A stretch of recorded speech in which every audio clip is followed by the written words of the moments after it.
यति बेला जापान भ्रमणमा रहेका राप्रपाका माननीय ज्ञानेन्द्र साईले फेसबुक लाइभमा आएर थुप्रै कुराहरू भन्नुभयो अरे, विभिन्न लान्छना लगाउनु भयो अरे भन्ने हल्ला चलिरहेको छ। मैले तपाईँको उहाँको फेसबुक हेरेँ, त्यो त भेटिनँ होइन। राति उहाँ लाइभ आउनु भएको थियो अरे, त्यो तपाईँले हेर्नुभयो? मैले हेरेँ, त्यसको एक टुक्रा याद देखाइदिउँ नि त के रहेछ। झुटो गाँजा खाने गजेडीहरूका ग्याङहरू, टिओबीहरू, गाँजा खाने गजेडीहरूका ग्याङहरू, टिओबीहरू, साला सहकारी ठगहरू, तिमी खराने ग्याङहरूलाई, टिओबी ग्याङहरूलाई तिमीहरूलाई स्पष्ट मैले संसदमा जवाफ मागेका छु। दिन सक्ने हिम्मत, ल्याकत, ताकत यदि तिमीहरूको छ, हैसियत छ भने तिम्रा मालिकलाई संसदमा उभिएर दे भन। छ भने है तिमीहरूलाई नै पत्ता साफ खेलाएर जुम्लामा चुनाव जिताएर आएको अनि तिम्रा बाउहरूले तपाईँको सहकारी ठगे, के गर्छौ तिमीहरू? तिम्रा बाउहरूले सिंहदरबार जलाए, के गर्छौ तिमीहरू? छ हिम्मत तिम्रा बाउहरूको दिन ल आऊ भन, संसदमा उभिएर देऊ भन जवाफ। म सुन्न तयार छु। ल सक्छौ? यस्तै अर्को एउटा नमुना टुक्रा पनि छ। अरे प्रतिस्पर्धा गर, आऊ प्रतिस्पर्धा गर। आयो अर्को हेर, यो एसएलजिफेल भन्दैछ म एक क्लास पढेको छैन, के गर्छस्? जनताले जिताएर पठायो त वडा अध्यक्ष जितेर आइज न। त्यो भए हुनलाई अहिले पनि भन्छु म, तिमीहरूको औकात छैन। तिमीहरूको यदि हैसियत छ भने तिम्रो मालिकलाई, तिम्रो पार्टी सभापतिलाई, तिम्रो प्रधानमन्त्रीलाई, तिम्रो गृहमन्त्रीलाई संसदमा आएर ज्ञानेन्द्र साईले उठाएको प्रश्नको जवाफ दे भन्नुहोस्। हिम्मत छ भने ल सबैले आज लेख, ज्ञानेन्द्र साईले संसदमा प्रश्न उठायो, यसको जवाफ दे भन। छ जवाफ दिने हिम्मत छ? जवाफ दे भन। म जवाफ सुन्न तयार छु। चार्टर एकाउन्टेन्ट पढ्या हो केटा, त जस्तो बेल्चा होइन। यो खास के हो, उहाँ होसमै बोले जस्तो छ होइन। हेर्दा त तपाईँको उहाँको केही जिब्रो लडबडेको छैन। कतिले तपाईँको मादक पदार्थ सेवन गर्यो कि भनेर शङ्का पनि गरेका देखियो।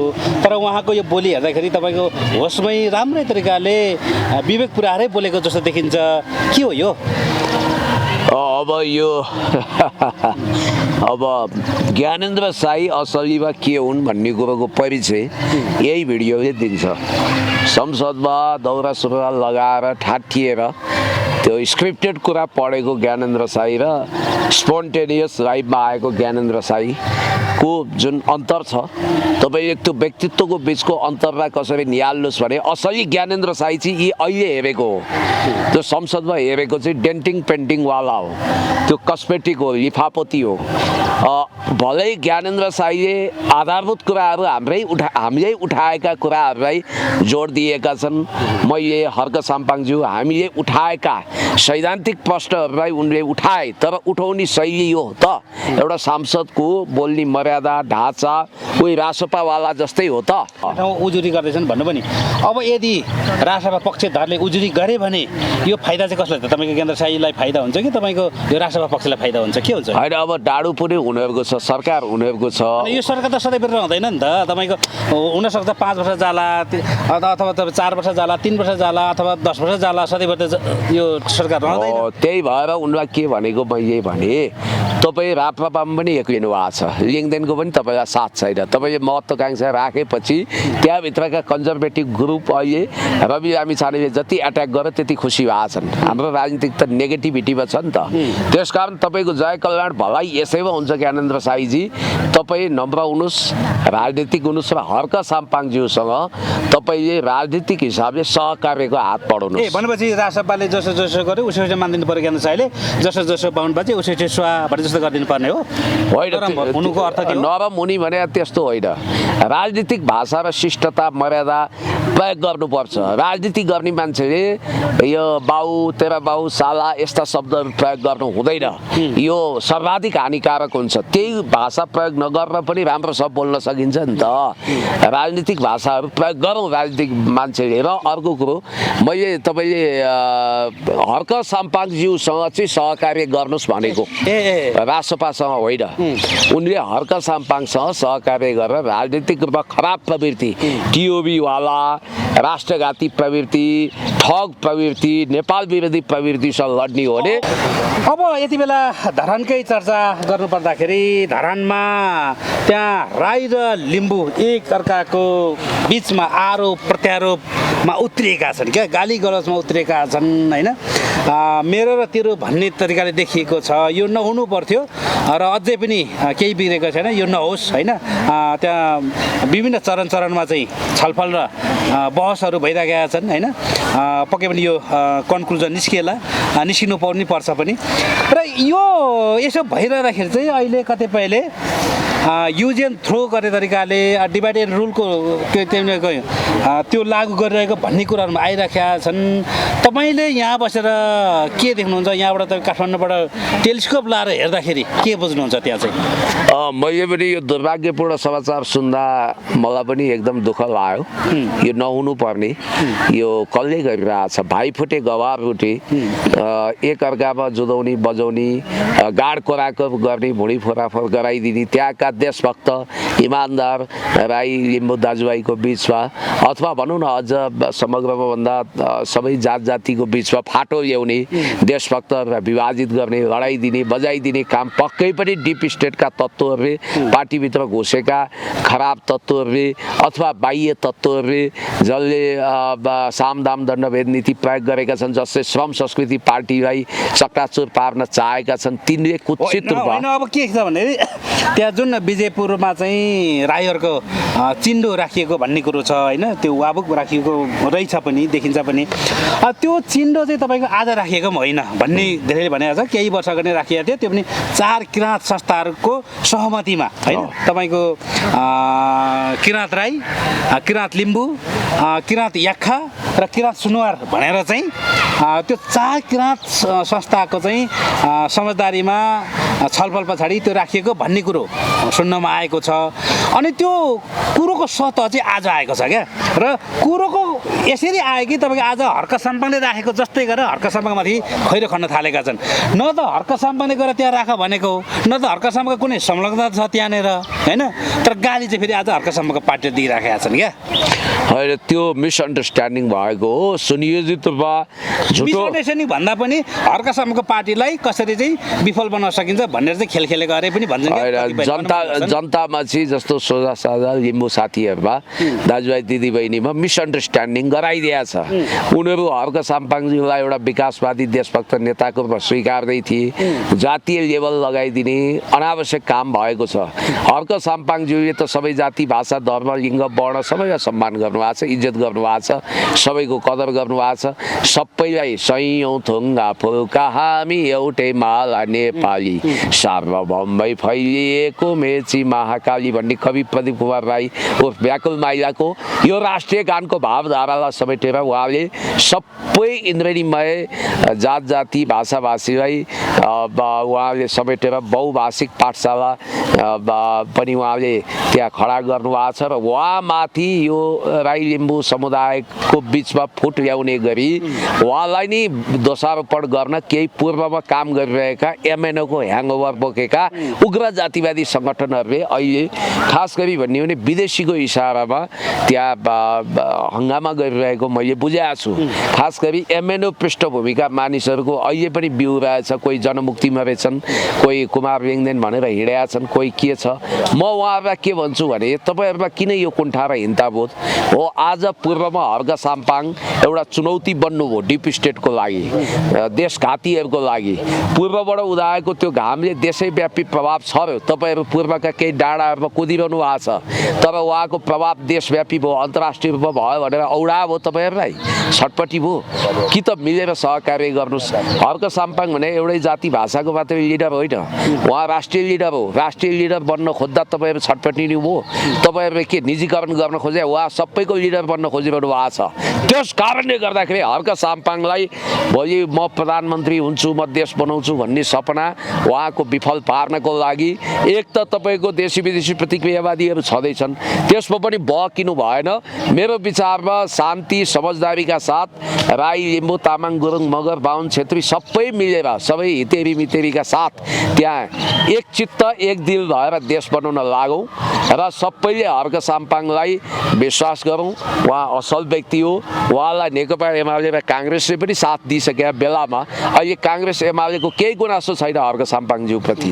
व्यक्तिगत होला कसैको होइन, व्यक्तिगत त एउटै परिवारका मान्छेको पनि अनुहार बेग्ला बेग्लै हुन्छ। दाई भाइ सब बोल्दैन, भाइ दाइछ ठुस्किन्छ यस्तो त भइरहेको छ होइन एउटा फ्यामिलीमा पनि हुन्छ एउटै हातका पनि औँला समान हुँदैनन् तर आम रूपमा भन्दा अहिले एमाले काङ्ग्रेस लगायतका विपक्षी दलहरूले समेत हर्क साम्पाङ होनहार देशभक्त हो उहाँलाई भोलि संसद विघटन भयो इधर उधर भयो बालन शाह फेल भए संसदमा गणपूरक सङ्ख्या नपुगेको खण्डमा कुनै पनि टुक्रासँग मिलेर सरकार बनाउनु पर्यो भने अथवा भोलिको आम निर्वाचनमा फेरि पनि चुनाव हुँदा यहाँ त मध्यावधिको पनि झलक आइसक्यो बालनले आफू असफल भएको खण्डमा मध्यावधि गर्न सक्ने कुरा सोच ल्याइरहेको भन्ने कुरा आएको छ त्यस्तो बेलामा अब हर्क साम्पाङज्यू उठेको ठाउँमा उम्मेदवारी नै नदिने कि भन्ने एक खालको माइन्डसेट तयार गरिरहेको बेला अब अहिलेदेखि म सुन्दैछु त्यहाँ ककलले मेयरको झुटा सपना देखे हामीसँग हुनुहुन्छ युवा नेता राजनीतिक विश्लेषक पुण्य गौतम पुण्य सरलाई हार्दिक स्वागत छ थ्याङ्क यू सो मच धन्यवाद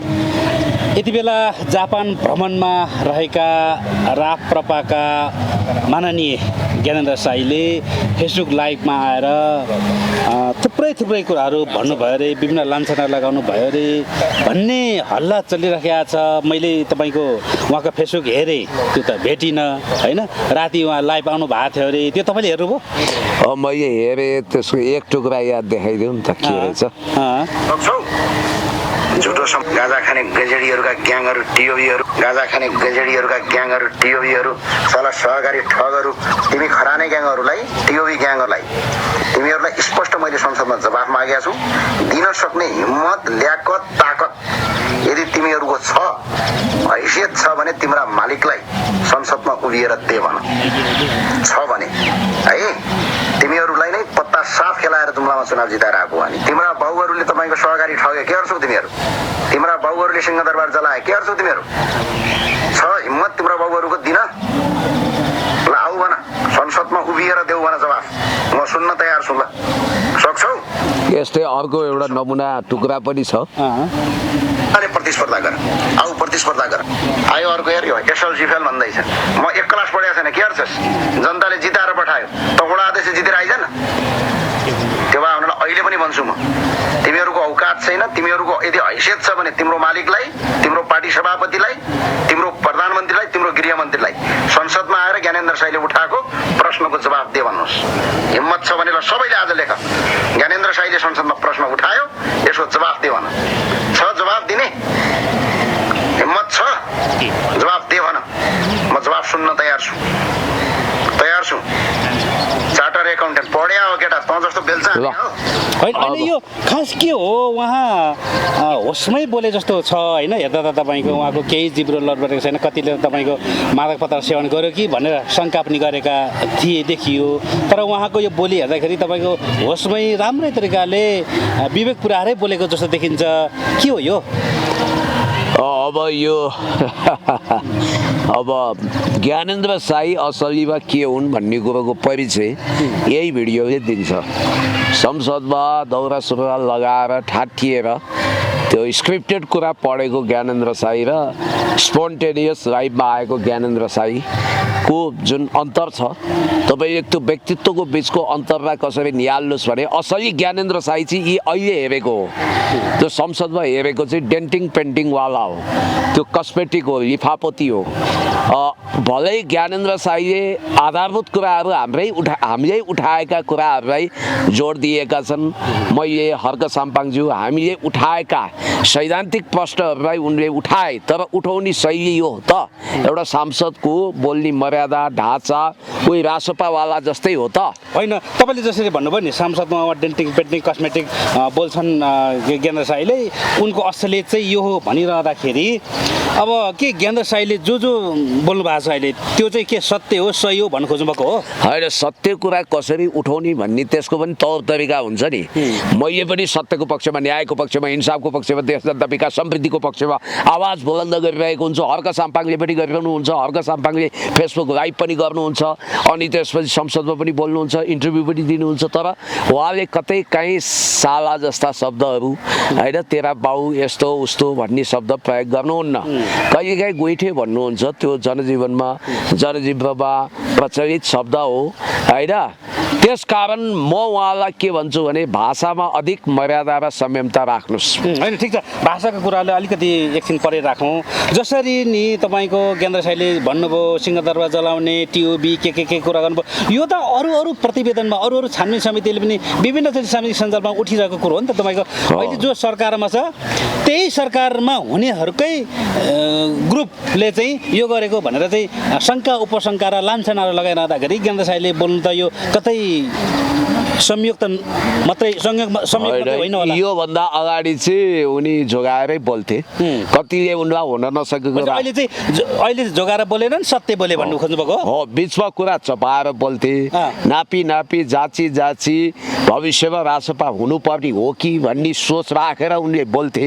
अब भन्नेहरूले के भन्छन् भने त्यतिखेर रवि लामी छाने, यही बालन शाह, सुदन गुरुङहरूले नि उनको लागि ढोका बन्द गरेका हुन्। उनी अत्याधिक महत्त्वकांक्षी छन्, ओभर एम्बिसियस हुनाले उनी जुम्लाबाट रासपाकै टिकटमा लड्न चाहन्थे। त्यो पुरा नभएपछि पनि बढी छटपटिएर आकर्षित भएको हो। उनलाई के लागेको थियो भने यदि उनी रासपाबाट चुनाव लडेका हुन्थे र जितेका हुन्थे भने म मन्त्री हुन्छु भन्ने उनको कामना पनि पुरा हुन सक्थ्यो, चाहना पनि पुरा हुन सक्थ्यो भनेर कतिपय अन्दाज गरिरहेका छन्। त्यस कारणले गर्दाखेरि एउटा कुरो चाहिँ तपाईँले के प्रश्न गर्नुहोस् भने कतिपयले उहाँलाई हुन नसकेको रासपा भन्छन्। अब त उहाँले हमेसाको निम्ति रासपासँगको सम्बन्ध विच्छेद गर्नुभयो, च्याप्टर क्लोज गर्नुभयो। अब उहाँ त्यो असभ्य शक्तिसँग टक्राउनु हो अनि आफ्नै असभ्य शैलीद्वारा यो दुई असभ्य समूहहरू बिचको लडाइँ भनेर यसलाई बुझ्नुहोस् तपाईँ। कस्तो असभ्य भन्नाले होइन, अब रासपावाला पनि कम्ता छाडा कम्ता वाहियात बोल्दैनन्। खुसबु ओलीले दुईजनालाई त साइबर क्राइम अन्तर्गत हवालातको हिरासतको हावा खुवाइसकिन् क्यारे होइन। यो दुई उस्तै खराब प्रवृत्ति, रफ प्रवृत्ति, मामुवाला छाडा शब्द प्रयोग गर्ने असंस्कारित, कुसंस्कारित र अत्यन्तै भल्गर समूह बिचको लडाइँ हो। यसमा गाड कोराको भुँडी फोराफोर छ। अब यहाँनिर उनले आफू सांसद भएको, विपक्षी दलको नेता भएको, मर्यादित स्थानमा रहेको तथ्य भुलेर सालावाला शब्द प्रयोग गरेका छन्, के गरेका छन् हो। उनी कहिलेदेखि झोकिए भन्ने कुरोमा जानुहोस्। जब उनले अलिकति यो अहिले ओभर स्मार्ट बनिरहेको गृहमन्त्रीलाई ओपन च्यालेन्ज गरेर तिमी पनि मामुली सांसद हौ, तिमी नि भन्छन् उनी होइन। अब उनी तिमी तेरा बाउ यो जम्मै शब्द प्रयोग गर्ने मान्छे हुन्। लाइभमै पनि पहिला पनि त्यस्तो बोल्थे उनले। अब त्यो भइसकेपछि यो टिओबीवाला, खरानी ग्याङ, घन्टे ग्याङ के भनेर एक दुईवटा इन्टरभ्यू पनि दिन भ्याए। त्यसपछि यो रासपाका समर्थकहरू खास गरी यो अमेरिकामा रहेको फिटमिन भनिने मिन गुरुङजी उहाँ लगायतका व्यक्तिहरूले उनको नैतिक चरित्रमाथि प्रश्न उठाए। उनीहरूले भने तपाईँको दलित श्रीमती कहाँ छिन्, कहाँ तपाईँले बेपत्ता बनाउनु भयो, तपाईँको पढाइ लेखाइ के हो, तपाईँलाई डिलिराम खनाल लगायतका व्यक्तिहरूले एसएलसी र +2 को सर्टिफिकेट देखाउन च्यालेन्ज गराएका छन्, तपाईँको के हो। अनि दुई गाडी चढ्ने, घरमा महलमा बस्ने तपाईँको आय स्रोत के हो भनेर यसरी उनीहरूले तपाईँ नभनिकन यस्तै त छ उनीहरूको भाषा पनि। त्यसै गरी सोधेपछि यी आग बबला भएका हुन् र उनी जापानमा थिए। अब त्यहाँ रासपावालाले चाहिँ ज्ञानेन्द्र साईमाथि आक्रमणको प्रयास भनेर छ्यापछ्याप्ती भिडियो ल्याए। अब त्यही बेलामा उनी खगेन्द्र सुनारसँग डिनर गरेको पनि देखिन्छन् हो। त्यो झोकमा चाहिँ उनी राति लाइभ आएछन् 11 बजेतिर र त्यो झोक यति बेला खगेन्द्र सुनार पनि जापानमै रहेछन्, जापानमै छन् र उनले के को सिलसिलामा गएका रहेछन् यिनीहरू जापान चाहिँ, के कार्यक्रम होला, गोष्ठी होला। त्यो सिलसिलामा चाहिँ उनले विदेश जानेहरू प्रायः दुबई जापान बस्नेहरू अहिले ठकठाक गर्छन्। त्यहाँ बस्नेहरू ठिक छैनन्, यिनीहरू सुल्फे चुल्ठे गजडी झ्यापे र्यापे ट्यापे आदि इत्यादि भनेर के भनिरहेछन् होइन। त्यो भएपछि अब विदेशमा बस्ने त धेरै छन्, उनीहरू आग बबला भए।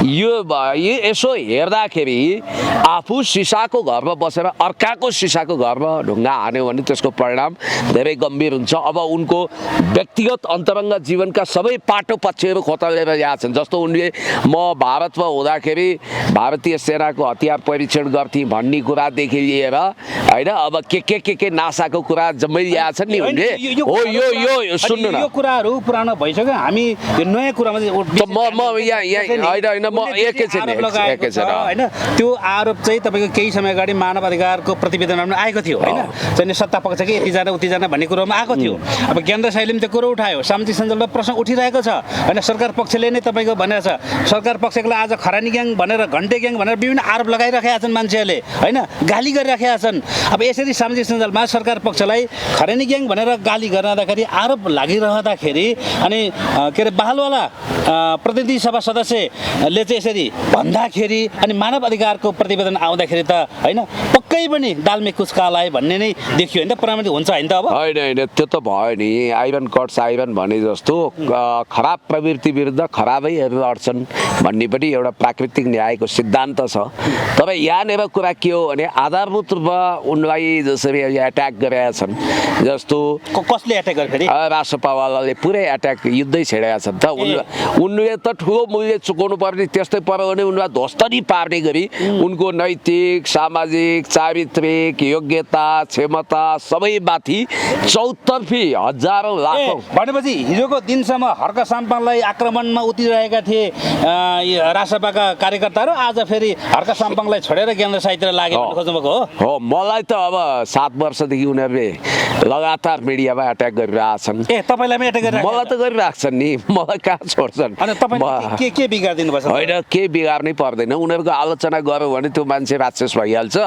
उनीहरूको प्रशंसा गर्यो भने त्यो मान्छेलाई उनीहरूले देउता बनाइहाल्छन् चाहे जस्तो सुकै होस् तपाईँ जतिसुकै सज्जन हुनुहोस् देशभक्त हुनुहोस् इमान्दार हुनुहोस् त्यो उनीहरूलाई मतलब छैन तर तपाईँले आलोचना गरेको भरमा चाहिँ उनीहरूले राक्षस बनाउँछन् तपाईँ चाहिँ एक हिसाबले भन्नुपर्दा तपाईँ जतिसुकै खराब भए पनि जतिसुकै निच निकृष्ट घटिया भए पनि तपाईँले राष्ट्रपा जिन्दाबाद रवि सुदन बालेन ठिक छन् भनेर भन्नु भने तपाईँलाई देवत्वकरण गर्छन् उनीहरूको नित्य परम्परा त्यही हो हिजोसम्म ज्ञानेन्द्र साईले बचाएर कुरो गर्थे लिफापोती गर्थे उनी रवि लामिछानेले भेट्न जेल पनि गए अब कहिले चाहिँ आलोचना गर्थे तर प्राय यति आक्रामक कहिल्यै थिएनन् अहिले व्यक्तिगत स्तरमा पनि उनी आलोचनामा उत्रिए अहिले अब कतै तपाईँको उपसभामुख नपाएको रिसिभी पखेको त होइन कतै उपसभामुख चाहिँ आफ्नो पार्टीबाट नहोस् भन्ने उनी चाहन्थे किनभने उनीहरूले उठाएका थिए त फेरि होइन नि उनी आफू देखावटी थियो तपाईँको एउटा कुरा के भने आफू हुन सक्छु कि भन्ने उनको ध्येय थियो तर फरक लिङ्ग र फरक जातिबाट हुने भन्ने बित्तिकै उनको सम्भावना कट्यो त्यसकारण उनी त आफू आफ्नो तर्फबाट उठाएको क्यान्डिडेट नहोस् भन्नेमा थिए अरे अब तपाईँलाई एउटा कुरा भन्छु उनले अब राष्ट्रपाको सभापतिलाई सहकारी ठग्ने विभिन्न विवाह गर्ने के गर्ने भनेर एट्याक गरे अब सुदन गुरुङलाई र बालेन शाहलाई पनि छोडेनन् हो अब उनी माथि आग बबला अरिङ्गालको गोलो भएर अरिङ्गाल भएर बारुला भएर सबै डस्न आइरहेका छन् र एउटा कुरो चाहिँ तपाईँले ख्याल गर्नुहोस् अब ज्ञानेन्द्र साई यसरी एट्याकमा परेको मान्छे होइनन् अब उनले अङ्ग्रेजी बोल्न नजानेकोदेखि अनेकका भिडियोहरू ट्रोल गरेका छन् के गरेका छन् तर यही कुरो हामीले उठाएका थियौँ नि कैयौँ वर्षदेखि मैले उठाएको कुरा हो राष्ट्रपाको चरित्र राष्ट्रपाको प्रवृत्ति अब डिप स्टेटका कुरा तिब्बत ओरिजिन्स ब्लडको कुरा यही कुरा हर्क साम्पाङले पछिल्लो समय जोडका तोडसात उठाउनु हर्क साम्पाङलाई यति धेरै पाडो खेदाइ गर्नुको कारण त्यही रहेछ जुन अहिले ज्ञानेन्द्र साईलाई गर्दैछन् हो हर्क साम्पाङ र ज्ञानेन्द्र साईमा फेरि धेरै फरक छ हर्क साम्पाङ चरित्रको मामिलामा एकदम गजबको निट एन्ड क्लिन हुनुहुन्छ हामी जस्तै ज्ञानेन्द्र साईको अलिकति रफ टप होला केही गडबडी होला त्यसकारण ज्ञानेन्द्र साई डेन्जर जोनमा हुन सक्छन् किनभने उनीहरूले त छोड्नेवाला देखिएन उनीहरूले त साम दाम दण्डभेद नीति सबै प्रयोग गरेका छन् अनि अर्को कुरो ज्ञानेन्द्र साईसँग गुनासो के हो भने तपाईँ पनि उस्तै राष्ट्रपावाला प्रवृत्तिकै व्यक्ति हो त्यस्तै भाषा प्रयोग गर्नुहुन्छ हुन नसकेको राष्ट्रपा तपाईँ छिरेर त्यहाँभित्र ठुलो नेता बन्न खोज्दा पनि ढोका बन्द गरिदिए भनेर कतिपय भनिरहेका छन् तपाईँ एउटा इन्ट्रेस्टिङ कुरो गरौँ राष्ट्रपाको ठुलै नेताले मलाई भने रवि लामिछानेले राष्ट्रिय स्वतन्त्र पार्टी गठन गर्दा भर्खर राप्रपा छिरेका ज्ञानेन्द्र साई त्यो पार्टी छोडेर यता आउन चाहन्थे तर रवि आफैले एक म्यानमा दुई तरवार रहँदैन एउटा जङ्गलमा दुईटा बाघ रहँदैन भन्दै यिनलाई ढोका बन्द गरेको भन्ने कुरा आएको छ त यहाँनिर के हो भने खिँदै अनि सिद्धिँदै गएको राप्रपाको उनी एउटा बिउ हुन्, अन्तिम साक्षी हुन्, एउटा मात्रै प्रत्यक्ष निर्वाचित सांसद। उनमा घमण्ड पनि छ। हेर्नु, सांसद जित्दैमा कोही मान्छे भगवान हुँदैन, त्यहाँ उनले घमण्ड पनि गरेका छन् र त्यही कुरो उनले शालीनतापूर्वक शिष्टतापूर्वक राजनीतिक भाषाको प्रयोग गरेर ल एग्रेसिभै भए पनि राजनीतिक भाषा म अब ठुलो स्वरमा बोलिरहेको छु, तर मेरो पोलिटिकल भाषा छ नि मामुवाला यस्तो उस्तो भन्ने छैन नि त। त्यसकारण त्यो त्यसरी बोल्नु पर्नेमा उनले मर्यादाका सबै लक्ष्मण रेखाहरू भत्काएको हुनाले अब यो लडाइँ अलि परै जानेवाला देख्छु म। उनको व्यक्तिगत जीवनमा पनि निन्दो चर्चा गरे म सुन्दैछु। रासपाका केही मान्छेले अब उनको बारेमा विभिन्न ठाउँमा उजुरी गर्दैछन्। अब उनले यो बोलेको टिओबीको को हो देखा अनि त्यस देखाउनुहोस्, अनि त्यसपछि त्यो सहकारी ठगी के अनि उनको व्यक्तिगत जिन्दगीका विषयमा पनि उनको योग्यता उजुरी गर्दैछन् भन्नु पनि। अब यदि रासपा पक्षधरले उजुरी गरे भने यो फाइदा चाहिँ कसलाई त? तपाईँको केन्द्र शाहीलाई फाइदा हुन्छ कि तपाईँको यो रासपा पक्षलाई फाइदा हुन्छ, के हुन्छ? होइन, अब डाडु पनि उनीहरूको छ, सरकार उनीहरूको छ। यो सरकार त सधैँ रहँदैन नि त। तपाईँको हुनसक्छ 5 वर्ष जाला अथवा 4 वर्ष जाला, 3 वर्ष जाला अथवा 10 वर्ष जाला, सधैँभरि त यो सरकार रहँदैन। त्यही भएर उनलाई के भनेको म यही भने, तपाईँ राप्रपामा पनि एक्लिनु भएको छ, लिङ्गदेनको पनि तपाईँलाई साथ छैन। तपाईँले महत्त्वाकांक्षा राखेपछि त्यहाँभित्रका कन्जर्भेटिभ ग्रुप अहिले रवि लामिछानेले जति एट्याक गर्यो त्यति खुसी भएको छन्। हाम्रो राजनीतिक त नेगेटिभिटीमा छ नि त। त्यसकारण तपाईँको जय कल्याण भलाइ यसैमा हुन्छ ज्ञानेन्द्र साईजी। तपाईँ नम्र हुनुहोस्, राजनीतिक हुनुहोस् र हर्क साम्पाङज्यूसँग तपाईँले राजनीतिक हिसाबले सहकार्यको हात बढाउनुहोस्। भनेपछि रासपाले जसो जसो गर्यो उसो उसो मानिदिनु पर्यो ज्ञानेन्द्र साईले, जसो जसो बाहुन बाजे उसो उसो स्वा भने जस्तो गरिदिनु पर्ने हो। होइन, हुनुको अर्थ के हो? नरम हुने भने त्यस्तो होइन। राजनीतिक भाषा र शिष्टता मर्यादा प्रयोग गर्नुपर्छ। राजनीति गर्ने मान्छेले यो बाउ तेरा बाउ साला यस्ता शब्दहरू प्रयोग गर्नु हुँदैन, यो सर्वाधिक हानिकारक हुन्छ। त्यही भाषा प्रयोग नगरेर पनि राम्रो सब बोल्न सकिन्छ नि त। राजनीतिक भाषाहरू प्रयोग गरौँ राजनीतिक मान्छेले। र अर्को कुरो, मैले तपाईँले हर्क साम्पाङज्यूसँग चाहिँ सहकार्य गर्नुहोस् भनेको, रासपासँग होइन। उनले हर्क साम्पाङसँग सहकार्य गरेर राजनीतिक रूपमा खराब प्रवृत्ति, टिओबीवाला राष्ट्रघाती प्रवृत्ति, ठग प्रवृत्ति, नेपाल विरोधी प्रवृत्तिसँग लड्ने हो भने अब फेरि हर्क साम्पाङसँग पनि कसरी चाहिँ एकता हुनसक्छ अथवा कसरी सहकार्य हुन सक्ला त? अब ज्ञानेन्द्र साईभित्र पनि एक प्रकारको मपाइत्व छ होइन? त्यो मपाइत्वले गर्दाखेरि तपाईँको सहकार्य गर्न सम्भव होला त? त्यही त्यागेर आउनु पर्यो। सैद्धान्तिक रूपमा चाहिँ हुँदैन, किनभने हर्क साम्पाङ सङ्घीय लोकतान्त्रिक गणतन्त्रप्रति मनसा बाचा कर्मणा प्रतिबद्ध हुनुहुन्छ। उहाँ यो सिस्टम फ्याक्छु भन्नुहुन्छ। त्यसकारण वैचारिक सैद्धान्तिक भएन, तर राष्ट्रियताको कुरो गर्नु। ज्ञानेन्द्र साईले पनि बाध्यताले मात्रै राजसंस्था भनेका होला नि। कुनै बेला त तपाईँ उनीहरूले भनेका थिए राजा र राजसंस्था कहिले पनि फर्केर आउन सक्दैन, असम्भव कुरो भनेर भन्दै थिए त पहिला केही समय अगाडि त। उनले हुन त रङ फेर्न सिपालु छन्, भोलि जे पनि जसरी पनि रङ फेर्न सक्छन्, तर अहिलेसम्मको कुरो गर्दैछु नि त। अहिलेसम्म त उनी राजतन्त्रै भनेर हिँडेका छन् नि त।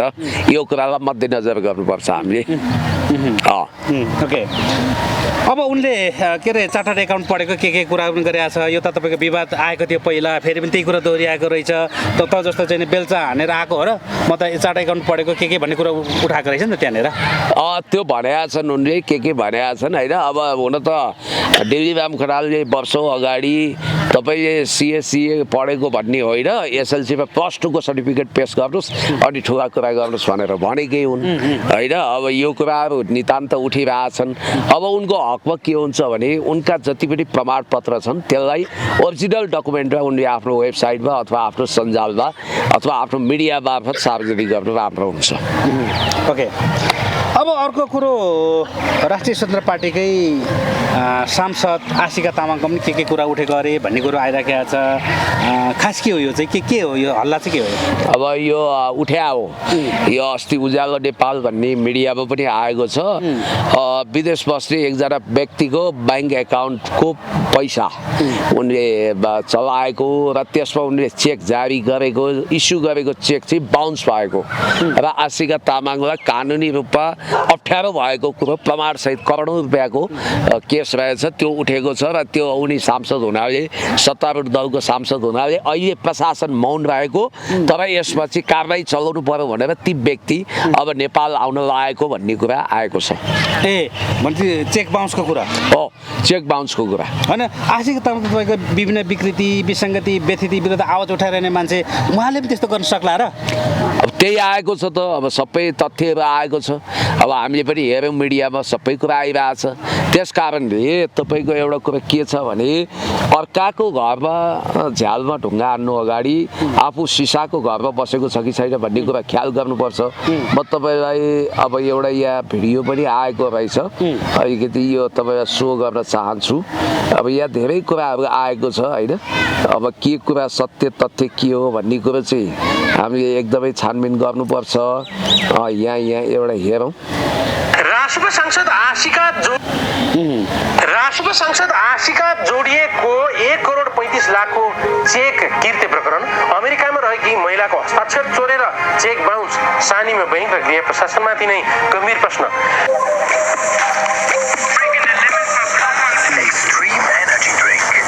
राष्ट्रिय स्वतन्त्र पार्टी राष्ट्रपाकी संघीय सांसद आशिका तामाङको नाममा 1,35,00,000 रुपियाँको शङ्कास्पद चेक जारी भएको र उक्त चेक किर्ते गरेर बनाएको भन्दै एक पीडित परिवारले छानबिन र कारबाहीको माग गरेको छ।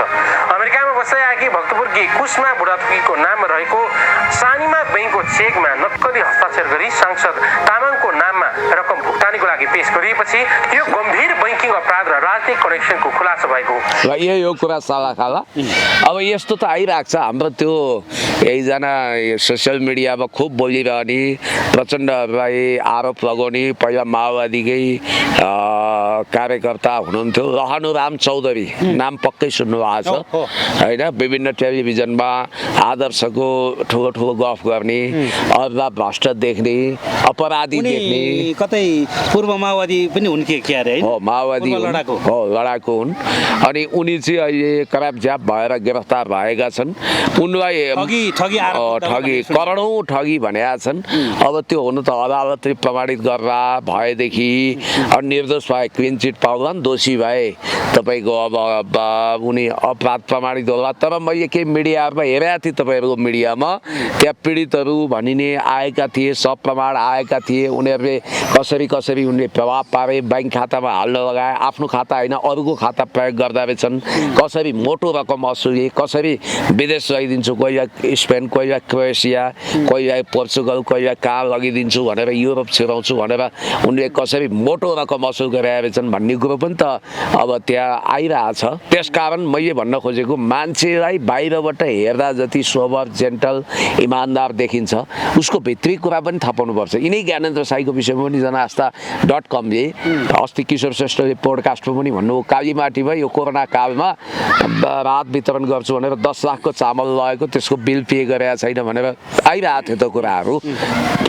त्यसैले तपाईँलाई एउटा कुरा म के भन्छु भने यो तथ्यहरूमा हामी जानुपर्ने हुन्छ, सत्यको अन्वेषण गर्नुपर्ने हुन्छ, फ्याक्ट फाइन्डिङ गर्नुपर्ने हुन्छ र किशोर श्रेष्ठले जनआस्थामा धेरै कुराहरू ल्याउनुहुन्छ होइन। अब जसरी नि तपाईँको अहिले अभियन्ता भनिएका छन् होइन, समाजसेवी भनिएका छन्, यी अभियन्ता समाजसेवी भन्नेहरू भट्टाभट अहिले तपाईँको विभिन्न आरोपहरूमा, ठगीको आरोपहरूमा तपाईँको अहिले गिरफ्तार हुँदैछन्, कतै छानबिनको दायरामा आउँदैछन्।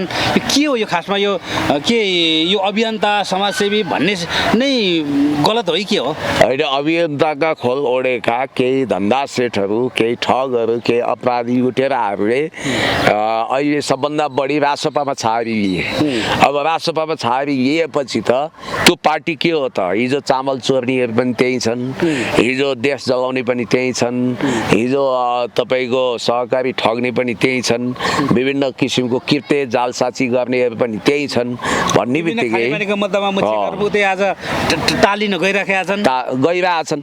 तिनैले चाहिँ हर्क साम्पाङलाई हेर्नुहोस् कस्तो आरोप लगाउँछन्। सबभन्दा घिनौना दृश्य त त्यहाँ देख्नुहुन्छ तपाईँ जो आफै अख्तियार दुरुपयोग अनुसन्धान आयोगले दायर गरेको मुद्दाको आधारमा सर्वोच्चमा विचाराधीन रहेको भ्रष्टाचार करोडौँ भ्रष्टाचार मुद्दामा जेल जाने हो कि भन्ने त्रासमा निदाउन सकेको छैन उसैले चाहिँ हर्क साम्पाङ सुशासन र पारदर्शिता र सुशासनको कुरा उठाएर अनि हेर यो झोलुङ्गे पुल बनाउने 30 लाखमा बन्थ्यो होला आफू मुद्दा झेलिरहेको छ हैन तारिख धाइरहेको छ उनीले फेरि पारदर्शिताको कुरा उठाइराखेको छ अचम्म विडम्बना अचम्म अब जो चोर उसैको ठुलो चोर भने जस्तो अब रत्त पार्कमा पहिला बगली मार्नेले सज्जन मान्छे कुटिरा हुन्थे आफै बगली मार आफै पकेट मार अनि अरूलाई पकेट मार देखाएपछि त पानी माथिको अवानो हुन सकियो ए बाबा म उनीहरूलाई भन्छु आफ्नो मुद्दाको चिन्ता गर्नु न भाइ तपाईँ किन अर्काको मुद्दा बोकेर हिँड्नुहुन्छ हर्क साम्पाङले 30-40 लाखमा बढ्ने पुललाई 4 गुणा 4 दोब्बर खर्च बढाएर त्यहाँ पैसा असुल गरेर 1.5 करोडमा बनाए भने छ उता तपाईँको तपाईँको उनी पनि तपाईँको कुनै बेला सरकारी कर्मचारी थिए उनीको कार्यकालमा पनि कयौँ ठाउँ तपाईँको एउटा टोयलेट तपाईँको 1 करोड 2 करोड लगानी लगाएर बनियो होला त्यस्ताको तपाईँको त्यो पछि योजना पास भयो होला फरफारक भयो होला होइन अब तपाईँको एउटा टोयलेटलाई एउटा सानो एउटा कुनै चिजलाई चाहिँ तपाईँको 1.5 करोड 2 करोड लगानी लगाएर नबनाएको हामीले देखेका छैनौँ र भ्युटर तपाईँको 10 करोड लगाएर तपाईँको भ्युटर एउटा पिलर मात्रै ठराएको हामीले देखेका छैनौँ र होइन त्यस्ता चाहिँ देखिरहेको बानीले तपाईँको अहिले दार्चुलाको एक अति विकट ठाउँ जहाँ चाहिँ तपाईँको एकजना अन्डालाई तपाईँको 42 रुपियाँ पर्छ अरे इन्डियामा 6 रुपियाँमा पाइन्छ अरे त्यो अन्डा तपाईँको अनि इन्डियाको 6 रुपियाँ नेपाली 9 रुपियाँ भयो अनि तपाईँको कहीँ खच्चडलाई बगाउँदै कहाँ मान्छेलाई बगाउँदै लाँदाखेरि तपाईँको एकजना अन्डाले 42 रुपियाँ पर्छ अरे होइन त्यस्तो ठाउँमा होइन त्यति विकट ठाउँमा होइन त्यहाँ के अरे भात महँगो खायो त्यो ढुवानी महँगो भयो भनेर कुरा उठाइराखेका छन् होइन अहिले शीतयुद्धकालीन हिसाबले चल्दैन 65-70 सालमा जति भाउ थियो त्यो भाउ अब छैन हिजो केपी शर्मा ओलीज्यूको पालामा भएको भाउ पनि अहिले छैन यो मूल्य वृद्धि आकाशिएको छ तपाईँले वाह गरेको बालेन सरकार यही रविहरूको राजसपाको पार्टीको सरकारले अचाकली मूल्य वृद्धि गरेको हुनाले निर्माण सामग्री मजदुरको खर्च खाना खाद्यान्न यातायात सबै महँगो हुनाले त्यत्रो बिल उठेको यति चर्को यति महँगो मूल्य वृद्धि भएको छ यो सरकारलाई हाई सन्चो छ होइन के अरे मेरो मूल्य वृद्धि भयो मेरो जनतालाई चाहिँ समस्या भयो भन्ने केही सोच छैन होइन अझ कर बढाएकै हेर्नु न अहिले त तपाईँको अस्पतालको बेडमा मृत्यु शैय्यामा छटपटाएका बिरामीबाट पनि कर वसुलेको छ तपाईँको स्कुल पढ्न जाने विद्यार्थीबाट पनि कर वसुलेको छ जाने बिजुलीबाट पनि कर वसुलेको छ तपाईँको बिजुलीबाट तपाईँको उसले बिल लिइरहेकै थियो नि तिरिरहेकै थियो जनताले अझ थप कर किन तिर्नु पर्ने हो होइन तपाईँको यो त खबी नसन गरिरहेको छ नि यो सरकारले अरू त गऱ्यो तपाईँको अस्पतालको बेडमा मृत्यु शैय्यामा छटपटाइरहेको आइया आथा मरे नि बाबा भनिरहेको बिरामीबाट पनि यो सरकारले तपाईँको कर वसुल्नु छोडेन हो नि यी अति जान्ने सुन्ने अजासु यी 1.5 अक्कलीले के कुरा हेक्का राख्नुपर्छ भने अहिलेको समयमा उनले चासो राख्ने भनेको अहिले जस्तो समता कर भनेको छ शिक्षा र स्वास्थ्यमा तपाईँले ठिकै भन्नु चौतर्फी कर छ अब सेयर मार्केट ध्वस्त छ महँगीले आकाश छोएको छ गरिबी राक्षस जस्तो दारा नङ्ग्रा लिएर जनतालाई कोपर्दैछ जनजीवन अस्तव्यस्त छ आर्थिक अवस्था तबाह छ देश फेल्ड स्टेट हुन थालिसक्यो तपाईँले वाउ भनेका नेता रवि लामी छानेले राजकोट हस्पिटल बनाउँदाखेरि 25 करोड रुपियाँ त्यो हस्पिटल निर्माणको लागि आएको छ 5 करोड भन्दा बढी काम भएको छैन अस्ति भर्खर जनमैत्री हस्पिटलमा सरकारले 4 करोड अनुदान दियो चलाउँछु भनेपछि रवि लामी छाने फाउन्डेसनले अनि नागरिक स्तरबाट पनि करोडौँ उठाएको छ त्यसको हिसाब किताब खोज्नु हो सबैभन्दा बढी क्युआर प्रयोग गर्ने राष्ट्रिय स्वतन्त्र पार्टी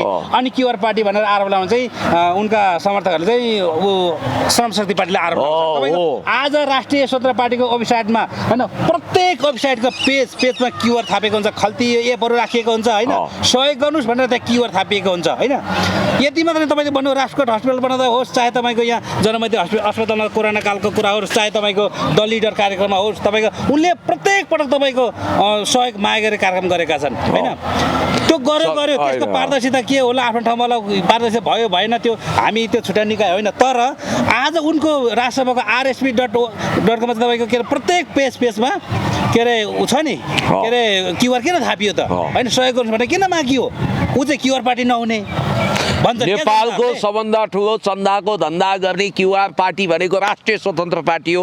यो हर कसैलाई थाहा छ देश विदेशमा रहेका। देश विदेशबाट यिनीहरूले अरबौँ खरबौँ रुपियाँ उठाएका छन्। अझ डिप स्टेटबाट कति मलाई थाहा छैन, तर नागरिक स्तरबाट मात्रै यिनीहरूले अरबौँ खरबौँ चन्दा ल्याएका छन् विभिन्न शीर्षकमा। त्यो पार्टीको चासो गर्नु नि अब सरकारी तेल बेसारले आफ्नो कपालमा दाबी फुलाएका मनुवा। अनि अर्को कुरो उहाँलाई नि भन्न चाहन्छु, उहाँ कतिसम्म सुशासन विरोधी अनैतिक हुनुहुन्छ भने त्यो अब उही वृद्ध बाजे बजै भइसकेका नाति नातिना खेलाउन लागेका ती कर्मचारीको सम्पत्ति किन छानबिन गर्नु पर्यो क्या? किनभने उनीहरू अब वृद्ध कालमा बुढेसकालमा पुगेर करोडपति अरबपति भए नि हुन् भनेर। अनि यो कुरा चाहिँ तपाईँको तिनै अदालतमा तारिख धाइरहेका हो तिनले भनेका थिए क्या? हो तिनले भनेका छन्। भनेपछि उनी त्यही कारण दिक्क भएको रे फेरि उनी त भ्रष्टाचारको छानबिन नगर्नु भन्ने अरूको। अनि यो त कतै कतै तपाईँको चोरको खुट्टा काट भन्दा जुरुक्क उचाल्यो जस्तो पनि त होइन? सुन्नु न, अब उनीलाई चासो केमा छ? बरु मैले सहयोग गरेका छु, उनले सुक्को चुनुदाम काहीँ अगाडि सहयोग गरेका छैनन्। त्यो माथि धरानमा हिजो भव्य रूपमा श्रमदान पनि भएछ। सुम्निमा पारुहाङको महान स्मृति वा महान पार्क बन्दैछ। त्यहाँ एउटा प्रतिभा स्थापना हुँदैछ। त्यो किराँती सभ्यतामा को त हुँदै हो, हामी नेपालीहरूको पनि संस्कृति र सभ्यताको धरोहर हो। जसरी तपाईँको आदि मानवको रूपमा सुम्निमा पारुहाङको सम्बन्धबाट अहिलेको धरतीमा मनुष्य पैदा भएको एउटा मिथकीय कथा छ।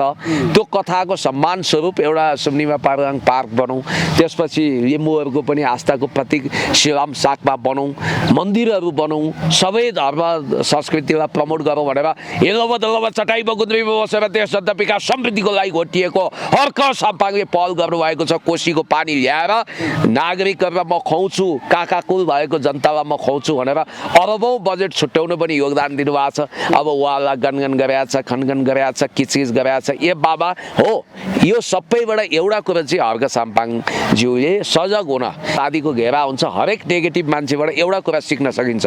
रावणबाट पनि रामले सिकेका थिए कि एउटा कुरो चाहिँ विरोधीबाट अलिकति हर्क साम्पाङले सिक्नुपर्छ होइन? सिक्नु पनि पर्छ र अलिकति अस्वाभाविक त तपाईँको दार्चुला पुल हामी तपाईँको सधैँ गुणगान मात्रै गाउँदैनौँ होइन, अलिकति आलोचना पनि गर्छौँ, प्रश्न पनि उठाउँछौँ।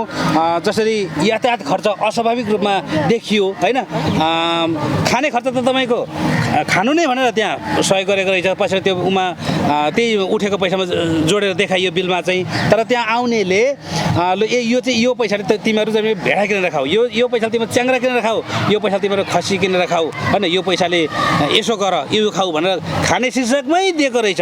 त्यो कारण उनीहरूले खाए होइन। तर यातायात खर्च अलिकति असुविधा देखियो भन्ने कुरोमा आइरहेको छ। यसमा चाहिँ पक्कै पनि आगामी दिनहरूमा सच्चिनुपर्छ होइन। र हर्क साम्पाङले पनि तपाईँको आँखा चिम्लेर विश्वास गरे होइन, कसरी उठ्यो के भयो भने प्रश्न पनि उठाउनुपर्छ। किनभने भोलि गएर बदनाम हुँदाखेरि त्यहाँ चाहिँ नि दायाँ बायाँ गर्नेको होइन, हिनामिना गर्नेको होइन, बदनाम चाहिँ हर्क साम्पाङको हुन्छ होइन। हर्क साम्पाङले अभियान चलाएकोमा यति हिनामिना भयो, यति चाहिँ उँभो भनेर हर्क साम्पाङमाथि नै औला ठडिने भएको कारणले पक्कै पनि यो चाहिँ हर्क साम्पाङले अलिकति हेर्नुपर्ने विचार गर्नुपर्ने हुन्छ। पक्कै हो।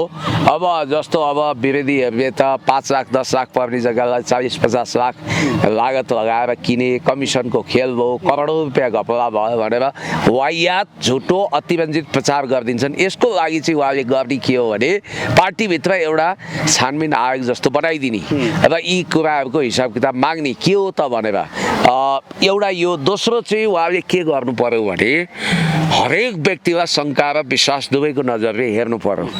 विश्वास पनि नगरी हुँदैन, ज्यादै विश्वास गर्ने अलिकति थोरै शङ्का, धेरै विश्वास थोरै शङ्काले के हुन्छ भने पार्टीमा नियन्त्रण र सन्तुलनको सिद्धान्त लागू गर्छ। अब मलाई यहाँ विदेशबाट कतिपय श्रमदाता धरानका श्रमदातादेखि विदेशका सहयोगीहरूले फोन गरेर के भन्यो भने पुण्य सर तपाईँ एउटा निस्वार्थ हर्क साम्पाङज्यूको गुणगान गर्ने व्यक्ति, उहाँको तारिफ गर्ने व्यक्ति हो, तपाईँ भलै त्यो पार्टीमा हुनुहुन्न, तपाईँ एउटा एउटा मार्क्सवादी एउटा समाजवादी सिद्धान्तको, तर तपाईँ जतिको राम्रो उहाँलाई प्रमोट गर्ने मान्छे कोही छैन। तपाईँले यो आफ्नो मिडियामा यति बोलिदिनु पर्यो भन्नुभयो, के बोलाउँ मैले भने उहाँहरूको पनि सुझाव लिनु पर्यो नि। उहाँहरूले के भन्नु भने अब यहाँ नाम म भन्दिनँ, केही व्यक्तिको नामै पनि उहाँहरूले सुनाउनुहुन्थ्यो होइन, फलाना तिलाना ढिस्काना माथि चाहिँ हर्का साम्पाङले कडा नजर राख्नु पर्यो, क्रस चेक गर्नु पर्यो भन्नुभयो। अब म व्यक्तिको नाम छिर्न सक्दिनँ, एउटा कुरो। दोस्रो, उहाँहरूले के भन्नु भने हर्का साम्पाङ चाहिँ दुधैले धोएको 24 क्यारेटको निट एन्ड क्लिन हो, यो ग्यारेन्टी छ। म पनि भन्छु ग्यारेन्टी छ। हर्का साम्पाङ चन्द्रमामा बरु दाग होला, हर्का साम्पाङमा दाग छैन। उहाँ एकदम निर्दोष, निरपराध, इमान्दार, देशभक्त। म प्रधानमन्त्री हुन्छु, म राष्ट्रपति हुन्छु, आई हेभ अ ड्रिम भन्ने मार्टिन लुथर किङको मान्यता अप्नाएर from third world country to first world लेख्ने ली कुआन युले जस्तै देश बनाउन लागि परेको, देङ स्याओपिङले जस्तै, सी जिनपिङले जस्तै देश बनाउँ भनेर लागि परेको व्यक्ति हो। विकास र निर्माणको लागि हिरिक्क हुने व्यक्ति हो। उहाँमा कहीँ कतै भ्रष्टाचार वा कुशासनको दागहरू छैन। तर सबै उहाँ जस्तो भए कति बेस हुन्थ्यो। तर केही मान्छेहरू कतै उहाँको पपुलारिटीको आडमा कमाउ धन्दा त गर्दै छैनन्, केहीले क्युआरको दुरुपयोग त गर्दै छैनन्। किनभने हेर्नुहोस्, क्रस चेक गरेन भने मान्छेले स्वाटै विश्वास गरिदियो भने त्यस्तै मान्छेले भोलि पार्टीको इमेज खराब गर्छन् होइन। त्यस्ता प्रवृत्ति, छुचुन्द्रा प्रवृत्ति, धमिरा प्रवृत्ति, छिचिमिरा प्रवृत्ति हामीले देखेको। त्यसकारण हर्का साम्पाङले आफ्नो निकट किन नहोस्, हरेक व्यक्तिमाथि अर्को व्यक्तिको एकदम त्यहाँ कडा नजर राख्ने, इन्टेलिजेन्स सूचना लिने, काहीँ गडबड गरेको छ भने निर्ममताका साथ आन्तरिक कारबाही गर्ने काम गर्नुपर्छ। यो गरेर पार्टीलाई शुद्धिकरण गर्नु हो भने उहाँको भविष्य भयङ्कर राम्रो छ। ओके, अब यति बेला धरानकै चर्चा गर्नुपर्दाखेरि धरानमा त्यहाँ राई र लिम्बू एक अर्काको बिचमा आरोप प्रत्यारोपमा उत्रिएका छन् क्या, गाली गलौजमा उत्रिएका छन् होइन। मेरो र तेरो भन्ने तरिकाले देखिएको छ, यो नहुनु पर्थ्यो र अझै पनि केही बिग्रेको छैन, यो नहोस् होइन। त्यहाँ विभिन्न चरणमा चाहिँ छलफल र बहसहरू भइरहेका छन् होइन। पक्कै पनि यो कन्क्लुजन निस्किनु पर्छ पनि। र यो यसो भइरहँदाखेरि चाहिँ अहिले कतिपयले युज एन्ड थ्रो गर्ने तरिकाले डिभाइड एन्ड रुलको त्यो लागू गरिरहेको भन्ने कुराहरूमा आइराखेका छन्। तपाईँले यहाँ बसेर के देख्नुहुन्छ? यहाँबाट तपाईँ काठमाडौँबाट टेलिस्कोप लाएर हेर्दाखेरि के बुझ्नुहुन्छ त्यहाँ चाहिँ? मैले पनि यो दुर्भाग्यपूर्ण समाचार सुन्दा मलाई पनि एकदम दुःख लाग्यो। यो नहुनु पर्ने, यो कसले गरिरहेछ? भाइ फुटे गवार फुटे, एक अर्कामा जुदाउने बजाउने, गाड कोराको गर्ने, भुँडी फोराफोर गराइदिने, त्यहाँका देशभक्त इमान्दार राई लिम्बू दाजुभाइको बिचमा अथवा भनौँ न अझ समग्रमा भन्दा सबै जात जातिको बिचमा फाटो ल्याउने, देशभक्तहरूलाई विभाजित गर्ने, लडाइदिने, बजाइदिने काम पक्कै पनि डिप स्टेटका तत्त्वहरूले, पार्टीभित्र घुसेका खराब तत्त्वहरूले अथवा बाह्य तत्त्वहरूले जसले सामदाम दण्डभेद नीति प्रयोग गरेका छन्, जसले श्रम संस्कृति पार्टीलाई चक्राचुर पार्न चाहेका छन्, तिनले कुचित रूपमा। अब के छ भने त्यहाँ जुन विजयपुरमा चाहिँ राईहरूको चिन्डो राखिएको भन्ने कुरो छ होइन, त्यो वाबुक राखिएको रहेछ पनि, देखिन्छ पनि।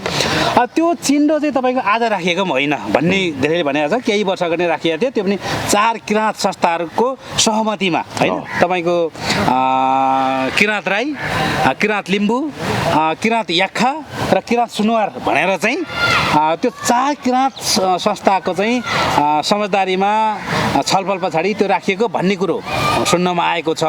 अनि त्यो कुरोको सतह चाहिँ आज आएको छ क्या।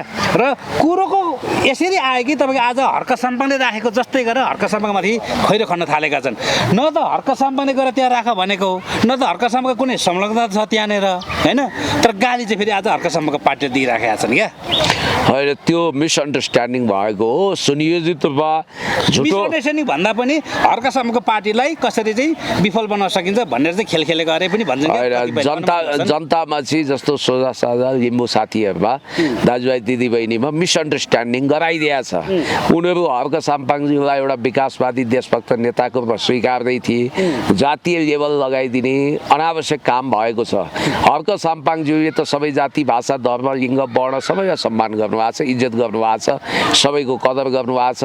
सबैलाई सयौँ थुङ्गा फुलका हामी एउटै माला नेपाली सार्वभौमै फैलिएको मेची महाकाली भन्ने कवि प्रदीप कुमार राई उर्फ व्याकुल माइलाको यो राष्ट्रिय गानको भावधारालाई समेटेर उहाँले सबै इन्द्रेणीमय जात जाति भाषा भाषीलाई उहाँले समेटेर बहुभाषिक पाठशाला पनि उहाँले त्यहाँ खडा गर्नुभएको छ र उहाँमाथि यो राई लिम्बू समुदायको बिचमा फुट ल्याउने गरी उहाँलाई नै दोषारोपण गर्न केही पूर्वमा काम गरिरहेका एमएनओको ह्याङओभर बोकेका उग्र जातिवादी सङ्गठनहरूले अहिले खास गरी भन्ने हो भने विदेशीको इसारामा त्यहाँ हङ्गामा गरिरहेको मैले बुझेको छु। खास गरी एमएनओ पृष्ठभूमिका मानिसहरूको अहिले पनि बिउ रहेछ, कोही जनमुक्तिमा रहेछन्, कोही कुमार लेङदेन भनेर हिँडेका छन्, कोही के छ। म उहाँहरूलाई के भन्छु भने तपाईँहरूमा किन यो कुण्ठा र हिंताबोध हो? आज पूर्वमा हर्क साम्पाङ एउटा चुनौती बन्नुभयो डिप स्टेटको लागि, देशघातीहरूको लागि। पूर्वबाट उदाएको त्यो घामले देशैव्यापी प्रभाव छर्यो। तपाईँहरू पूर्वका केही डाँडाहरूमा कुदिरहनु भएको छ, तर उहाँको प्रभाव देशव्यापी भयो, अन्तर्राष्ट्रिय रूपमा भयो भनेर औडा भयो तपाईँहरूलाई, छटपट्टि भयो कि त मिलेर सहकार्य गर्नुहोस्। हर्क साम्पाङ भने एउटै जाति भाषाको मात्रै लिडर होइन, उहाँ राष्ट्रिय लिडर हो। राष्ट्रिय लिडर बन्न खोज्दा तपाईँहरू छटपट्टि भयो।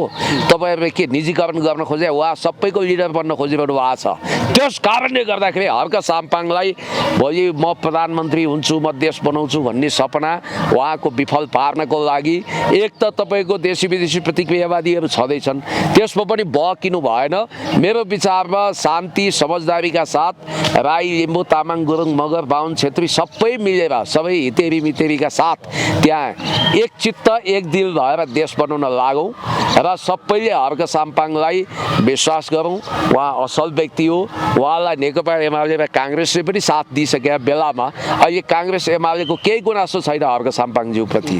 व्यक्तिगत होला कसैको होइन, व्यक्तिगत त एउटै परिवारका मान्छेको पनि अनुहार बेग्ला बेग्लै हुन्छ। दाई भाइसँग बोल्दैन, भाइ दाइसँग ठुस्किन्छ, यस्तो त भइरहेको छ होइन। एउटा फ्यामिलीमा पनि हुन्छ, एउटै हातका पनि औँला समान हुँदैनन्।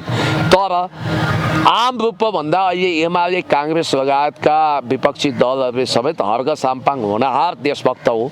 उहाँलाई भोलि संसद विघटन भयो, इधर उधर भयो, बालन शाह फेल भए, संसदमा गणपूरक सङ्ख्या नपुगेको खण्डमा कुनै पनि टुक्रासँग मिलेर सरकार बनाउनु पर्यो भने अथवा भोलिको आम निर्वाचनमा फेरि पनि चुनाव हुँदा यहाँ त मध्यावधिको पनि झलक आइसक्यो। बालनले आफू असफल भएको खण्डमा मध्यावधि गर्न सक्ने कुरा सोच ल्याइरहेको भन्ने कुरा आएको छ। त्यस्तो बेलामा अब हर्क साम्पाङज्यू उठेको ठाउँमा उम्मेदवारी नै नदिने कि भन्ने एक खालको माइन्डसेट तयार गरिरहेको बेला अब अहिलेदेखि म सुन्दैछु त्यहाँ कसले मेयरको झुटा सपना देखे, कसले के प्रदेश सरकारको झुटा सपना देखिरहेका छन्। हर्क साम्पाङज्यूको केही समय अगाडि तपाईँको खुलेरै कुरा आएको थियो नि त, तपाईँको हर्क साम्पाङको पाटे धुलो चटाउने, हर्क साम्पाङलाई जसरी पनि हराउने भनेर तपाईँको त्यहाँनिर त्यो निना चन्द्र भन्ने ग्रुपहरू पनि लागिरहेका थिए। अहिले तपाईँको त्यो केही लिम्बू साथीहरू कराइरहनु भएको छ, यो लिम्बू साथीहरूले विषय उठाउनु भयो। फेरि पछाडि तपाईँको त्यसमा यज्ञमणि नेउपानेहरूले पनि खुब बखान गरिरहनु भएको छ होइन संसदमा। होइन यज्ञमणिहरूको त यो फाल्तु कुराहरूको पछाडि पूर्वाञ्चलवासीले विश्वास गर्दैन भन्दा पनि अहिले यो चाहिँ राई लिम्बूले उठाउनु पर्ने कुरो यज्ञमणिले नेउपाने चाहिँ उठाइराखेको छ संसदमा भनेर खुब वाह गरिराखेका छन् त धेरैले। होइन उनी एउटा अराजनीतिक मान्छे हुन्, वकालत गरेर आएका मान्छे, उनको बारेमा म धेरै टिक्का टिप्पणी गर्न चाहन्न। उनी रवि लामिछाने फ्यान क्लबका मेम्बर हुन्, त्यसकारण उनको पोलिटिकल माइलेज कति छ भन्ने दुनियाँलाई थाहा छ। ट्याउ बोलेर हुँदैन, वकिल हुन्, वकिल नै रहन्छन् उनी, त्योभन्दा उता नजाउँ, उनी पोलिटिसियन होइनन्। अब जहाँसम्म मलाई लाग्छ अहिले जसरी पूर्वाञ्चललाई हामीले जातीय सांस्कृतिक सम्पूर्ण हिसाबले एकताको धागोमा बाँधेर समुच्च देशको विकासमा पूर्वाञ्चलको योगदान र सदुपयोग गर्नुपर्ने बेलामा पूर्वाञ्चलमा जातीय बाछिटा देखिनु दुर्भाग्यपूर्ण कुरा हो। अब नि अहिले जसरी राई र लिम्बू समुदाय बिचमा जुन प्रकारको एक प्रकारको समस्या झिकिएको छ, झिक्न खोजिएको छ, यदि साँच्चीकै समस्या आयो भने फाइदा चाहिँ कसलाई, राईलाई कि लिम्बूलाई? पहिलो कुरा आउनै हुँदैन। होइन, आयो भने आउँदैन, कामना गरौँ, तर आयो भने दुवैको लागि दुर्भाग्य हुन्छ। किनभने फाइदा चाहिँ कसलाई? फाइदा हुँदैन कसैलाई, किनभने जुधेर बाजेर त फाइदा कसलाई हुन्छ र? होइन, यहाँनिर तपाईँको तपाईँको पहिचानको आधारमा प्रदेशको नाम माग्नेहरू पनि छन् होइन। अब त्यो के राई र लिम्बू जुधेर तपाईँको पहिचानको आधारमा नाम आउला त अथवा के आउला भन्ने प्रश्न छ नि त यहाँनिर। होइन, मध्य देश झल्किने गरी मधेस डिक्लियर गर्न हुने अनि त्यहाँ किराँत सभ्यताको प्रतिनिधित्व हुने गरी किराँत प्रदेश भन्न किन नहुने प्रश्न यहाँ हामीले उहिलेदेखि उठाएको हो। त्यसकारण यो कुरालाई एड्रेस गर्दा सबैलाई फाइदा भयो होइन। किराँत लिम्बुवान पनि भन्न सकियो। त्यसो भन्दैमा तपाईँको मधेस भन्दैमा त्यहाँ पाहाडिया त्यहाँ कति तपाईँको एक प्रकारले भन्ने हो भने मध्य देश बनाउनको लागि छटपटिएका विदेशी तत्त्वहरू हुँदा त त्यहाँ मधेस भनियो। उनीहरूलाई मधेस किन दिइयो भने मधेस बनाउनको लागि डिप स्टेट सक्रिय थियो। बिचरा हाम्रो पूर्वका साथीहरूलाई त कुनै विदेशी उचाल्या देखिँदैन। कमसेकम हर्क साम्पाङजीमा विदेशीको प्रभाव छैन। त्यो भएको हुनाले चाहिँ त्यहाँ किराँत भनिएन क्या। किराँती सभ्यताको सम्मान नभएको पक्कै पनि आज जुन विजयपुरमा चाहिँ जुन विवाद उठिरहेको छ, यो विवाद समाधान होस्, यो समस्याको समाधान भएको हामी देख्न चाहन्छौँ। र विजयपुरकै कुरा गर्दाखेरि त्यहाँ तपाईँको बुढा सुब्बा विजयपुरमै छ के अरे, दन्तकालीन ती छ के अरे, पिण्डेश्वरी ती छ के अरे, थुप्रै त्यहाँ शक्तिपीठहरू छन् होइन। जसरी आज विजयपुरले जुन तरिकाले दाबी गरिरहेको छ त्यो सत्य तथ्य के हो छानबिन हुनुपर्छ। यो चाहिँ विवाद हुनु हुँदैन भन्ने हाम्रो पनि माग छ। अन्तिममा सर के भन्नुहुन्छ? अन्तिममा मलाई यही भन्नु छ कि अहिले देश एउटा भुमरीमा परेको छ। रासोपाले हामीबाट करको लुटपाट गरेर यो सरकारले जनता मारेर, जनता झुक्क्याएर, जनतालाई ठगेर, जनतालाई दमन गरेर देशलाई बर्बाद बनाएर आफ्नो भाग्य र भविष्यको कायाकल्प गर्न खोजेको छ। र यो सरकारलाई हाम्रो ठाडो चुनौती के हो भने तिमीहरू सक्दैनौ भने राजीनामा दिएर निस्क। चलाउने यहाँ धेरै तयार छन्। अर्का साम्पाङलाई बुझौ, या परम्परागत स्थापित दलले चलाउँछन्। राजकाज गर्न आउँदैन, शासन प्रणालीमा दक्षता छैन भने काँध फेर्नुपर्छ। बालनको विकल्प अब रवि हुँदै हुँदैन। यहाँ म सुन्दैछु रवि पनि सहकारी आदि इत्यादि कारण र अहिले पनि सम्पत्ति शुद्धिकरण र सङ्गठित अपराध र पासपोर्टको मुद्दामा क्लियरेन्स नभएको हुनाले सर्वोच्चबाट त भएको छैन। त्यसकारण स्वर्णिमले नयाँ पत्ता तुरुप फ्याँके बालनलाई हटाउने, रवि नहुने अवस्थामा म हुन्छु भनेर उनले स्वर्णिमलाई पनि मन्त्रीबाट हटाउँदै सरे भन्ने चर्चा आइरहेको थियो। यद्यपि तपाईँको रविसँग चाहिँ तपाईँको घन्टौँ वार्ता भयो अरे। त्यहाँ रिसोर्टमा गएर मोजमस्ती के फरक भयो त? हिजो प्रचण्ड सुकुटे रिसोर्टमा जान्थे, मोजमस्ती गर्थे, आज रवि गएछन्, के फरक पर्यो? नागरिककै पैसा उडाएको गए रविसँगै तपाईँको चर्चामा रहेका अर्थमन्त्री स्वर्णिम वाग्ले पनि किनकि चर्चा तपाईँको बालनले 5 जना मन्त्रीलाई फाल्दैछन्, 5 जना मन्त्री फेर्दैछन् भन्ने चर्चा। रविका जम्मै मान्छे फेर्दैछन्। तपाईँलाई एउटा जानकारी गराइदिउँ, उनीहरूले अपडेट गरेको वेबसाइटमा उसको नामै छैन, बालन शाहको। साथी त्यो वरियता छैन। त्यो किन राखेन? त्यो दुईटा कारण हुनसक्छ। बालन आफैले पनि मेरो नाम नराख्नु, म तिमीहरूको मान्छे होइन भने हुन सक्छन्। उनले आफ्नो नाम प्रतिनिधिमा पनि लेखाएनन्। उनी पार्टी सदस्य पनि छैनन् नि। तपाईँले पार्टी सदस्यता नम्बर बताइदिनु त मलाई बालन शाहको। त्यो कस्तो पार्टी हो? पार्टी सदस्य पनि छैन, महाधिवेशन प्रतिनिधि छैन, बन्द सत्रमा बस्दैन। तर कस्तो अवैध पार्टी? रविको पार्टी अध्यक्षता नै अवैध छ। अवैध पार्टी सभापति हो रवि, किनभने अवैध मान्छेले प्रस्ताव गरेको हो नि। प्रस्तावक को? बालन शाह। पार्टी सदस्य नभएको मान्छेले कसरी चाहिँ अध्यक्षमा प्रस्ताव गर्यो? समर्थक चाहिँ पार्टी सदस्य रहेछ, को थियो त्यो समर्थक? उनीहरूको 20-50 कतिजना हुनुपर्छ रे। प्रस्तावक त एउटै भए हुन्छ। प्रस्तावक बालन शाह पार्टी सदस्य छैनन्। यदि प्रस्तावक पार्टी सदस्य छैनन्, महाधिवेशन प्रतिनिधि छैनन् भने त्यो रविको पार्टी सभापतित्व पनि अवैध छ। छ एउटा कुरो। दोस्रो, उनीहरूले वरिष्ठ नेता भने वरियतामा उनको काहीँ नामै छैन, नम्बरै छैन। यसलाई तपाईँ के बुझ्नुहोस् भने बालेन सरकार भनेको लौरोवाला सरकार हो। यसले घन्टी चिन्ह प्रयोग गरेको हो।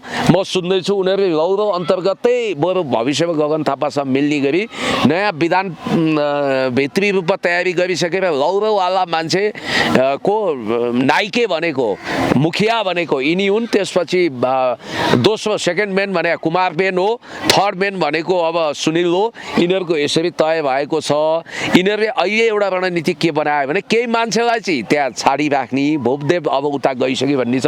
त्यसकारण बालेनको सरकार र रासोपा सामेल भएको हुनाले यो सरकार कसको हो? बालेनको सरकार हो। र बालेनको सरकार हुनाले उनले रविसँग सोधिरहनु पर्दैन कुन कुन मन्त्री हटाउने भनेर, उनले हटाइदिन्छन्। र रविको बाध्यता के हो भने रविले बालेन विरुद्ध दायाँ बायाँ गर्यो भने उनको अन्तिम ठेगाना सेन्ट्रल जेल पुऱ्याइदिन्छन्। भनेपछि यिनीहरू फुट्ट तयार भएको देखियो। अब यहाँनिर विदुषी राणालाई ल्याएर स्वर्णिमलाई हटाउने पक्षमा छन्। अब फेरि यो असहमति भनेपछि अचाक्ली कर बढाए, विदेशी ऋण थुपारे, देशलाई बर्बाद बनाए, सेयर मार्केटमा 6 खर्ब ध्वस्त बनाउन नेगेटिभ भूमिका खेले भनेर होइन कि विधानमा एउटा प्रावधान चाहिँ स्वर्णिम वाग्लेले घोषाए। त्यो प्रावधान के भने पार्टी सभापतिको नीतिगत निर्देशन नमानेमा वरिष्ठ नेता अर्थात् प्रधानमन्त्रीलाई हटाउन सकिनेछ भन्ने। त्यो उनले किन घोषाए त्यो रविले पनि बुझाएको छैन। त्यो डिप स्टेटको इसारामा त्यो गरेपछि रविले मुख बिट्याउनै पर्दैन। रवि त कमसेकम 1 वर्षसम्म उनका सारा मुद्दा क्लियरै हुँदैन। 1 वर्ष त उनी च्याउनै पर्दैन कमसेकम सबै मिलाउँदा पनि। भनेपछि यो बिचमा छक्का दाउ मार्ने त को? स्वर्णिम वाग्ले हो। त्यही आधारमा चाहिँ यो पार्टी फुट्दैछ। र मैले भनिरहेको छु पार्टी फुट्ने अवस्था आएमा या त बालेनले पार्टी कब्जा गरेर बहुमत लिन्छन्, या त त्यो सकेनन् भने उनी मध्यावधिमा जान्छन्। अब त्यो मध्यावधिमा जान सकेनन्, आफू पनि छाड्नुपर्ने अवस्था आयो भने बरु उनले हर्क साम्पाङसँग सरसल्लाह गरेर राजनीतिमा त अब पर्मानेन्ट इनिमी र फ्रेन्ड हुँदैन भनिन्छ। रवि लामिछानेलाई लात मारेर हर्क साम्पाङसँग सरसल्लाह गरेर काङ्ग्रेस एमाले सहितको समर्थनमा ऊ नयाँ प्रतिभा हो, यसै छैन उसै छैन, एकचोटि प्रयोग गरौँ भनेर हर्क साम्पाङ म प्रधानमन्त्री हुन्छु भन्नुभएको छ नि। कतिले यसलाई एकदम गजडी गफ, एकदम हावादारी, एकदम तपाईँको यो के अरे गुइठे गफ सम्झिएका छन्। तर राजनीतिमा हरेक कुरा सम्भावना हुन्छ। डिएगो म्याराडोनाले भन्थे नि फुटबलको मैदानमा 90 मिनटमा चमत्कार हुन्छ, राजनीतिमा जुनसुकै समय चमत्कार हुनसक्छ। नेपालको राजनीतिले यसरी कर्मठ बदल्यो भने आश्चर्य मान्नु पर्दैन। हस्, थ्याङ्क यू सर। धेरै धेरै धन्यवाद।